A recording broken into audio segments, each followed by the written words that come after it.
Welcome back to the Buds in the Box podcast. I'm your host, Eric Fogarty, and I'm joined with my two co-hosts, Jude Rondina and Michael Feldbloom. What is going on, guys? What's going on?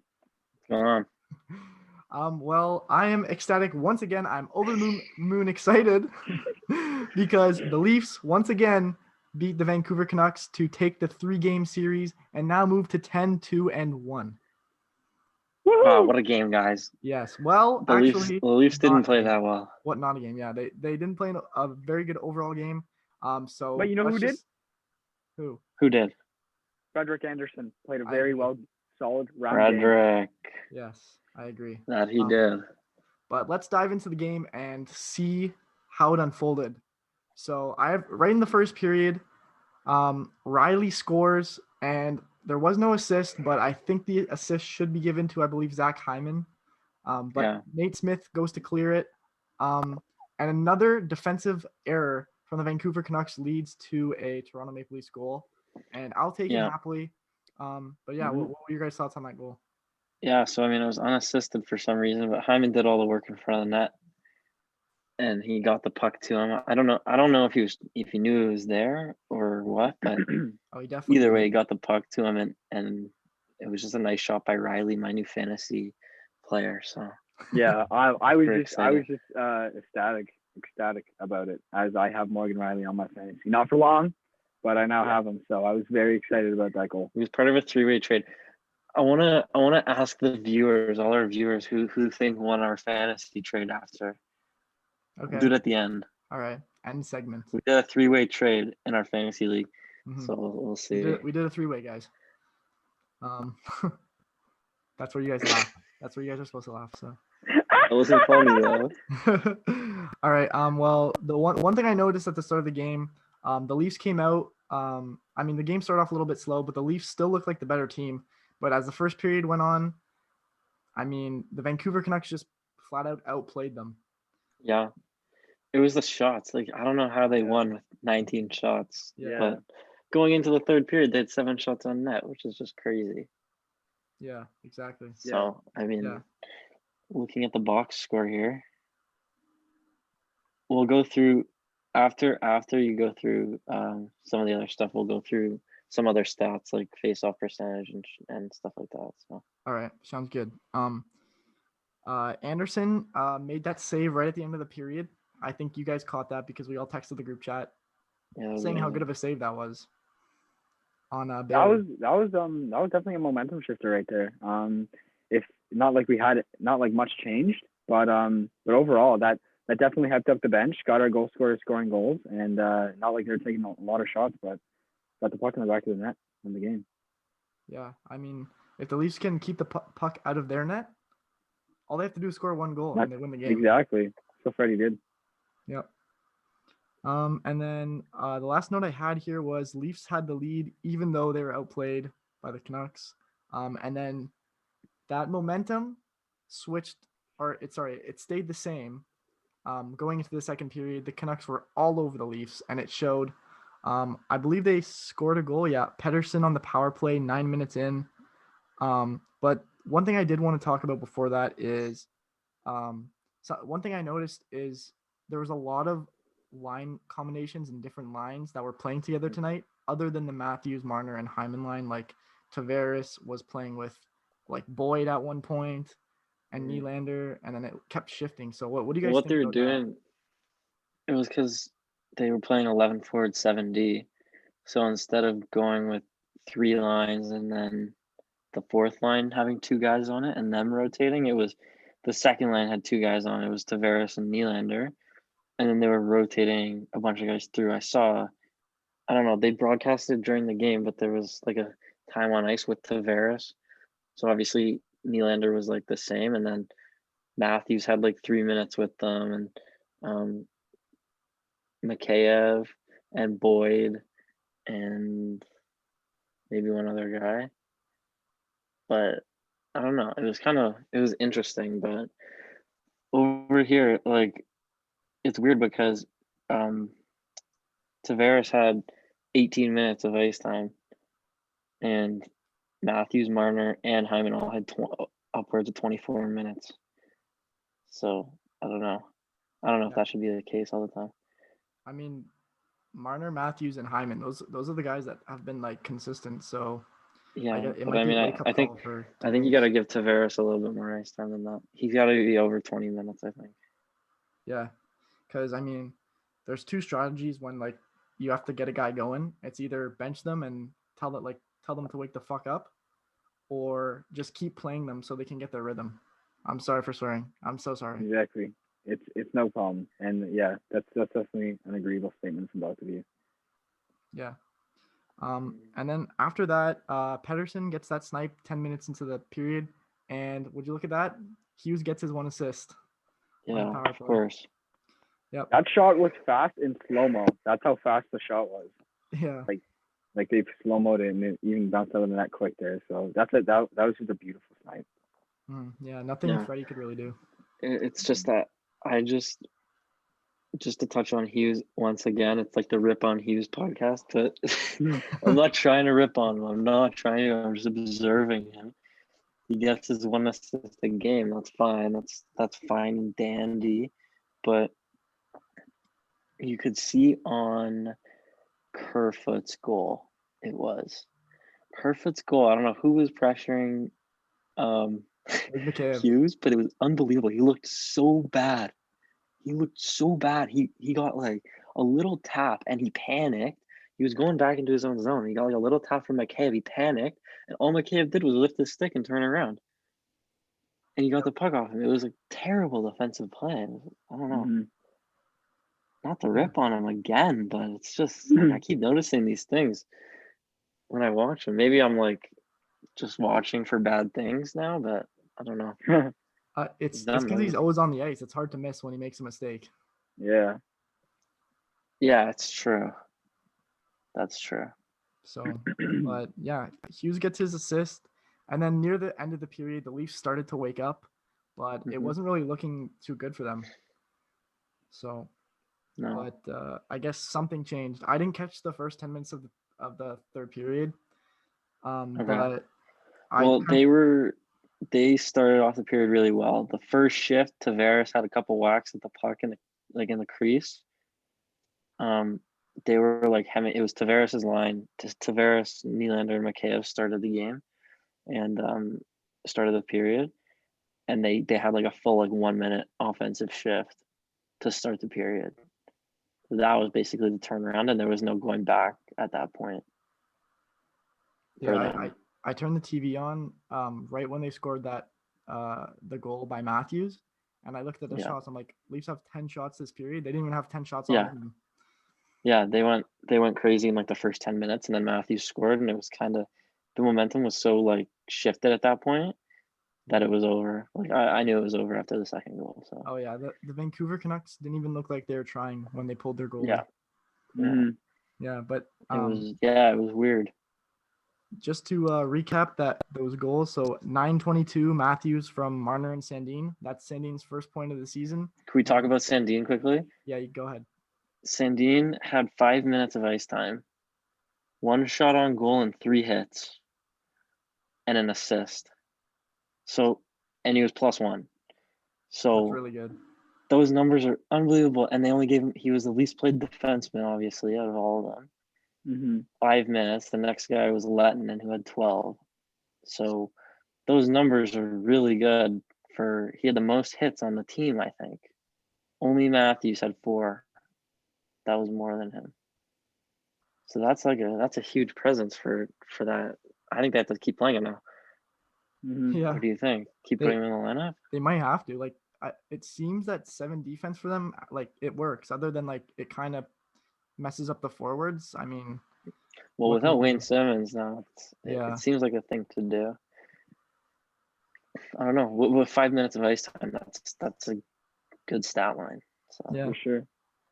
Yeah, and again, that goal was poor defense by the Canucks. Matthew was just sitting in the slot, and nobody was on him. Like he was dead man zone. That was crazy for sure. But actually, I wanna chime in on something now that you said Matthews and defense. So I don't know if you guys noticed, like Ray Ferraro and all those guys in between periods and stuff, how they pick and choose kind of different plays and stuff.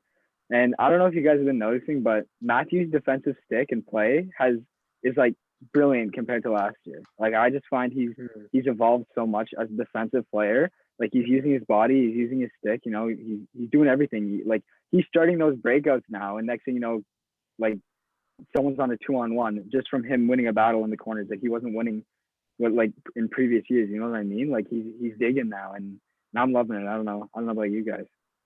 Yeah, he used to not be great support for that defenseman. But by the end of last year, he started to get a hang of it, I think. Like, Yeah. I don't know. I think it was like the coaching change, Keith. Like, Yeah. by the end of the year, he was kind of telling him, like, you got to be better in the defensive zone. Or I don't know what it was, but he definitely worked on it. It definitely made him a better player, so far. Yeah, I think he's using his stick a lot more. Mm-hmm. I think it looks good. They said some stat during the game that he has the most takeaways in the league. Oh, really? Yeah, he has the most takeaways right now over the 13 games they've played of like other guys, right? Yeah, so that's cool. It is sick. Yeah, and his second was Hoglander. So, yeah. Just to keep things rolling, the next goal. But by the way, I agree with the Matthews thing. Just to chime in real quick, I just see like the commentators are like, okay, he's lying. The commentators are like, oh, what a great defensive play by Matthews, and then he passes the puck out to Marner, and they have to delay, and then they have like a 3-on-3 odd man rush. Well, I'm not even just saying in the in-game commentators. I'm just talking about in intermission too. Like those guys, like Craig Button and stuff, are like I just found they were picking a lot on Matthews' defense in a good way though. So yeah, mm-hmm. He's definitely improved, and I mean, the Leafs' overall defense has just improved so much from last year. So 100%. It's finally a good sight to see on that defensive end. For sure. And then just to keep things rolling, 11 seconds after Matthews' goal, Kerfoot from Mikheyev was the guy who stole the puck from Quinn Hughes. I've been kind of hating on Kerfoot, like just saying he needs to get going, and he's had a lot of penalties in the past few games and just letting the team down. So I was thinking the same for Mikheyev. Yeah. Same for Mikheyev. He was letting the team down. Yeah, for sure. So it's going to be a great game. Going to be a great game. The soup of the game is Wait, you didn't send the soup thing today, did you? No, I didn't send the soup of the game. That's why we didn't blow them out. That's why we didn't blow them out this game. But McCabe gets a point. Yeah. So that's true. Maybe I shouldn't send it anymore. If we're talking about underperformance, sorry for a second. Yeah, no, go ahead. VC. Jimmy VC. Oh yeah. He's invisible. He's invisible. Yeah. It's bad. It's bad. Like I don't know what he needs to do or what, but I'm just look at his stat line quickly. He had 10 minutes of ice time and he had 1 hit and 1 giveaway. I think I'm going to pick him up in fantasy. The unreal number. Hey, 1 hit's a good amount of points in fantasy. Yeah, that 0.1 is crazy.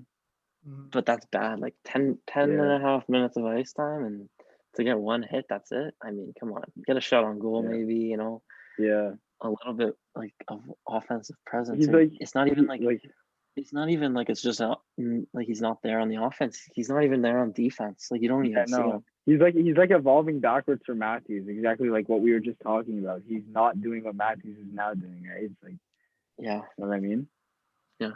Yeah. And the one thing I noticed, you guys can't clown me on this, but okay, Jimmy VC, he's like a pretty attractive guy. Oh, you're a clown for that. No. He's a pretty attractive guy. He's a pretty. They always show him. Like I always see him on TV. Who's Jimmy VC's girlfriend? Because this guy went to Harvard, and Eric's saying he's an attractive guy. See, this guy's lucky girlfriend is. It's me, guys. Wait, you just complimented VC? Yeah, I always see him. Like they zoom right into him, and he's just sitting there. Yeah, they do. And I'm like, oh, okay, he's a good-looking guy. This guy just called him a good-looking guy. He looks like the most basic white man ever. Like he looks like a guy that would carry a suitcase to his 9 to 5 every day, take his like I don't know, his smart car to work, and like I don't know, like that's how I Eric, feel. But yeah. Good news for you, Jimmy VC is single. Let's go. Biggest dub of this podcast. Oh Lord, have mercy. Honestly, if we're talking about we're talking about man rockets in the NHL though. I remember the Spit and Chicklets talked about this one time. Man rockets in the NHL. Mhm. On the Leafs, who's the biggest man rocket? I say it's Ilya Tavares. Mikheyev. I say I say Tavares. Tavares. Matthews. Real talk Matthews. No. He's got that greasy hair with the No. mustache. If you put Matthews into Minecraft, he would literally be a perfect character. 'Cause his head is so square. Yeah. Well. You No, really wait, just did him who like was that. the biggest man rocket on the Spin Chicklets saying- one? I don't know. They were saying Tyson Berry or something like that. I can't remember. Oh, Or maybe yeah. Tyson Berry was. Tyson Berry Berry was might have up been the there for sure. guest. I think he was the Oh, guest yeah. on it at the time. I don't know who they were talking about. I don't know. I got it. Sagan and Barzell. Come on, boys. Oh, I don't know. Sagan. Yeah, no, I Sagan's. got Brady Skay or They're saying. Zucker. Yeah, Skay. Hey, sure. we're talking about For this sure. right now. This This is is sus. gonna be sus podcast. Okay. All right, guys, let's get back to the podcast here. Okay. Last note that I had. I don't know what I wrote here. At the end of the period, the Leafs went back to themselves. How they were dominating Vancouver in the first two games. And then they end up winning the game. And the last thing I wrote was if Leafs can have a bad game and still win, that's what they've been missing all these years. Because usually they're up in the first and they blow the lead. Yeah. And the other team comes back. But now they can still play bad and get points on the board. Yeah. So Well, they're Vancouver's looking also really a terrible scary. team. Yeah, that's Vancouver's true. I don't also know a what terrible happened to team right now. Yeah, but when you look at it, like we kill Vancouver 3 times, and Yeah, and Vancouver kills Ottawa, but we lose to Ottawa. that's weird. The NHL is just like Anyone that. can beat anyone, so. So, are we almost done here? Yeah. Are you done with your points? Yeah, I'm All done. right. So I'm just done. quickly, we'll just go over some key stats from the game. I'm gonna get your guys' predictions, and then we'll. Do you guys know what the shots on goal were? No, I don't. They had over 30, I'm pretty sure, and then we had under 20. So yeah, it was 32-19 for the Canucks, and interesting that the Leafs they had 7 going into the third, so Yeah. they got 12 shots. Hopefully, And my then math and then is in right. that third period, in that span, I remember hearing, I think it was I think it was Sandin or it was the fourth liner that took one shot in 10 minutes. Do you hear that? Like we had a 10-minute span. Yeah, that was in the second period, I think. Yeah, that was. Okay, face-off percentage guesses. Who do you think won the most face-offs? Spezza. Spezza, okay. And what do you think the percentages were? 70 to 30. It's a fun game. For who? For the Leafs. 50-50. No way. Wow. Crazy, yeah. Exactly 50-50, which is weird. Wow. The hits were 31-21 for the Canucks. The blocks were 12-8 for the Leafs, and then Canucks were Muzzin was laying out there. Yeah. And then the Canucks were 1 for 4 on the power play. Leafs were 0 for 2. So that's the first game I think of the season that the Leafs didn't score on a power play. Yeah. That ends the streak. Yeah. So. Yeah. Wow. Yeah. So it looks like who scored? Pettersson scored. So Pettersson was the goal scorer for the Canucks, and then Riley, Matthews, and Kerfoot. Yep. So. Yeah. That wraps it up, I guess. Yeah. Any last points? No. No? Keep rolling. We got Montreal on Wednesday and Saturday. Oh, yeah. So that's huge because that's the top of the North right now. So Yeah. if they can get 2 points out of it, I'd be happy. If they can get 4 points out of it, I'd be really happy. Yeah, so, we'd be over the moon. As long as we keep rolling Freddie and he keeps rolling the way he's doing. Mm-hmm. I'm not really. Well, it's good because they haven't had any back-to-back, so he's really just been able to go like day, and they had that big break last week, so that was perfect for them. Yeah. For him personally, so. Yeah. So back on Wednesday. We'll see you guys on Wednesday after the Leafs Canadiens game. We will. Hopefully, we'll bring you some good news. Hopefully. Victory. That would be awesome. Okay. All right. Okay. So thank you guys Right. for listening Okay. to the Buds in the Box All right. podcast, and we'll Okay. see you next time. Okay. Bye for now. Okay.